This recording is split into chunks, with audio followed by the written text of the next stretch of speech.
বিষ না, যেহেতু একটা পোকা মারা যাচ্ছে ছোট প্রাণীতে যায়, কিন্তু ওই পোকাটা আমরা বড়, এই জন্য হচ্ছে কি আমাদের ক্ষতি হচ্ছে, কিন্তু আমরা মারা যাচ্ছি না। তারপর ওই পোকা তো গায়ে লাগে ওষুধ, এই জন্য হচ্ছে পোকা মারা যায়। কিন্তু যখন এই যে ওরা তো ওষুধ মাঝখানে দেয় না, সাইডে দেয়, সাইডে দিলে আপনারা পরিষ্কার করেন অনেক সময়, সেই ক্ষেত্রে ওষুধগুলো যাতে হাতে না লাগে, শরীরে না লাগে। হাতে লাগলে, শরীরে লাগলে আপনার কি হবে, চুলকাবে। অনেকের অ্যালার্জি প্রবলেম আছে, তখন হাতে লাগলে চুলকায়, এটা করা যাবে না। যদি নাকি আপনার এরকম কোনো ওষুধে লাগানো হয়, ওইটা করো। এরপরে হচ্ছে না, আপনার যেটা করতে হবে, আপনার গ্লাভস নিতে হবে, অথবা হাতে পলি দিয়ে, অনেক সময় গ্লাভস থাকে না, তখন আপনি করবেন কি, পলি নেবেন, হাতে পলি নিয়ে সুন্দর করে ওই জায়গাটা, কিংবা যে ডাস্টার আছে না, ডাস্টার দিয়ে ধরেন আপনি পরিষ্কার করবেন। পরিষ্কার করে আবার করতে হবে কি, ওইটা আলাদা পানিতে ধুতে হবে, ধুয়ে ওই পানিটা ফেলে দেবেন, ফেলে দিয়ে তারপর হচ্ছে আপনি নতুন পানি নিয়ে আবার অন্য জায়গায় কাজ করবেন। আপনার হসপিটালে যখন ওষুধ দেওয়া হচ্ছে, ওইখানে পেশেন্ট থাকে, রোগী থাকে, অনেক সিরিয়াস রোগী থাকে, অনেক রোগীর হাঁপানির সমস্যা আছে, অ্যালার্জির সমস্যা আছে না।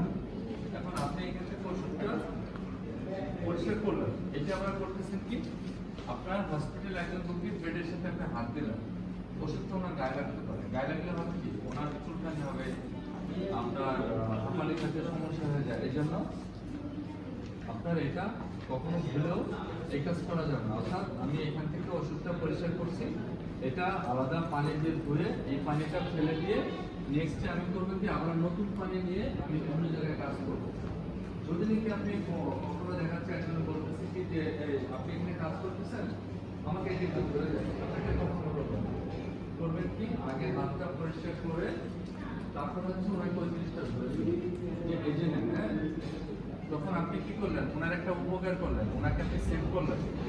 এখন ওই ওষুধটা যদি ওনার গায়ে লাগে, আপনার অজান্তে ওনার একটা ক্ষতি হয়ে গেল, সেটার জন্য দায়ী কি আপনি। এই জন্য আপনার মানুষের সেবা করা হচ্ছে আমাদের সবার কাজ। আপনি হয়তোবা ডিরেক্টলি করতে পারতেছেন না সেবা, কিন্তু ইনডাইরেক্টলি করতেছেন, আপনি ওই জায়গাটা ক্লিন করতেছেন, সেটা কি হচ্ছে, মানুষের উপকার হচ্ছে না, রোগীগুলো কি স্বাচ্ছন্দ্যে চলাফেরা করতে পারতেছে, থাকতে পারতেছে, রোগ জীবাণু ছড়াচ্ছে না। এগুলো হচ্ছে আমাদের ইনডাইরেক্টলি উপকার। আমরা মনে করি যে না, আমি নিচে পোস্টে চাকরি করি, তাই আমি কোনো করি নাই, কিন্তু আপনারও অবদান অনেক কিছু আছে। এটা আপনি হয়তো চিন্তা করতেছেন না, কিন্তু আপনি যদি চিন্তা করেন, আপনার এটা অনেক অবদান মানুষের পিছনে, যে আপনি মানুষের সেবা করতেছেন। আচ্ছা, দ্বিতীয়ত হচ্ছে আমাদের একটা সমস্যা কি, ইঁদুরের বোর্ড থাকে, আটা, এই সাইডটা করুন, শুধু এটা করো না, এই সাইডটা ওনাদের জি। আপনারা মনে করেন যে ইঁদুরের আটা থেকে অনেক সময় আপনারা পরিষ্কার করতে গেলে হয় কি, এটা লাগে, ইঁদুরের আটার উপরে যদি পানি পড়ে আটে করে কাজ করে, ঠিক আছে না। এই জন্যই তখন আপনারা করবেন কি, আটাটা সরিয়ে রেখে ওই জায়গাটা পরিষ্কার করে আবার ওখানে রেখে। যদি নাকি আপনার কোনো সমস্যা হয়, আপনি হচ্ছে এরা তো সার্বক্ষণিক এখানে থাকেন, ওদের তো নাম্বার আপনার কাছে নেই, আপনার সুপারভাইজার সাহেব থেকে ওনাদেরকে আপনি বললেন যে স্যার এই জিনিসটা সমস্যা হচ্ছে, আপনি পেস্ট কন্ট্রোল, যদি কি পেস্ট কন্ট্রোল মনে না থাকে, বলবেন যে ইঁদুর তেলাপোকা যারা ওষুধ দেয় ওনাদেরকে একটু বলেন, তখন হচ্ছে ওনারা ওদেরকে ইনফর্ম করবে। একটা গেল, যখন আপনার ওষুধ দিবে, এখন দেখা যাচ্ছে কি আপনার ওষুধ দিচ্ছে, আপনারা ওইখানে অনেক সময় জানালা বন্ধ থাকে, তখন আপনারা জানালাটা খুলে দেবেন, একটা ছেড়ে দেবেন, তাহলে হবে কি, ওষুধের যে একটা গন্ধ আসে, একটা গ্যাস থাকে, পানিতে কিন্তু একটা গন্ধ আছে না, কিন্তু পানির গন্ধটা ক্ষতি না, কিন্তু ওষুধের গন্ধটা ক্ষতি। এটা আপনার যদি হাঁপানির সমস্যা থেকে আপনার হাঁপানি উঠে যাবে। এই জন্য করতে হবে কি, যখন ওষুধ দিবে ভুলেও আপনার জানলা দরজা খোলা রাখতে হবে না, সেটা করতে কিন্তু আপনার খুলে মানে বন্ধ রাখা যাবে না, খুলে দিতে হবে, খুলে দিয়ে ফ্যান ছেড়ে দিতে হবে। আর যদি টেবিল ফ্যান থাকে, তাহলে আপনার সেটা জানলার দিকে চালিয়ে দিতে হবে, যাতে ভিতরে যা কিছু আছে সবটা বেরোয় নিয়ে যায়। এরপরে আপনার ওষুধটা দেওয়া হলার করে ওষুধটা আপনাকে কোনায় কোনায় চেপা দিচ্ছে, আপনার যেখানে মানুষ না যায়, চলাফেরা না করে, ওইগুলো বুঝবেন না। যেমন আপনার আলমারির পিছনে, এখানে কিন্তু কোনো লোকজন যায় না, যায় না, সো এটা আপনার বসার প্রয়োজন নেই, ধরারও প্রয়োজন নেই। যেটা আপনার সামনে দিচ্ছে না, রোগীর বেডের পাশে একটা জেল দেয়, একটা গ্রামের মতো, এটা আমরা বুঝবেন না, এটা খাইলেও কিছু হয় না, বুঝবেন না কখনো। এটা হচ্ছে কেন দিলে তেলাপোকা 4 মাস 5 মাস পর্যন্ত খায়, খাইলে ওটা মারা যায়। আগে যেগুলো আমরা তেলাপোকা ইউজ করি, এখন কি এগুলো আছে আপনাদের এখানে? বলে দিচ্ছে না? এখন আপনার এগুলো একবারে নিয়ে বলতে চলে, তাই না? দেখেন এখন এগুলো ফলোয়ারকে ফলোয়ার দিয়ে দেখেন।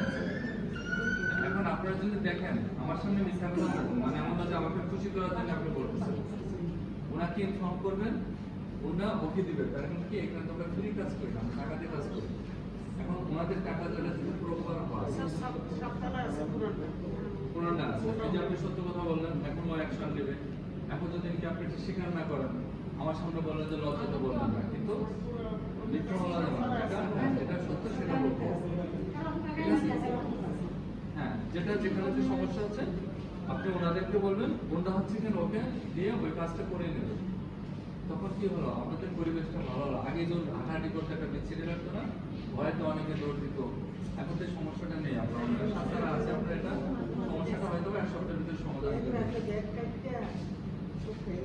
হ্যাঁ, এখন তো আর খাচ্ছে না। হ্যাঁ, তখন এটা যে আপনাদের সহযোগিতার কারণে আমাদের এই রিজাল্টটা আমরা পেয়েছি। এখন যদি আপনারা সহযোগিতা না করতেন, যেন আপনি বলতেন আপনি কোনো সহযোগিতা কি করতেছেন, আপনি যদি বোর্ডটা দিলে বোর্ডটা ফেলে দিলেন, হ্যাঁ, আপনি এটার উপরে মুছে চলে গেলেন পানি, তাহলে কি হলো, আমাদের ক্ষতি হলো। আপনি সহযোগিতা করবেন না, কিন্তু আপনি সহযোগিতা করতেছেন, এটা সুন্দর করে রাখছেন, আবার দিচ্ছেন, এটা কিন্তু আপনার অবদান। আপনি ভালো বিধায় মন মানসিকতা ঠিক আছে।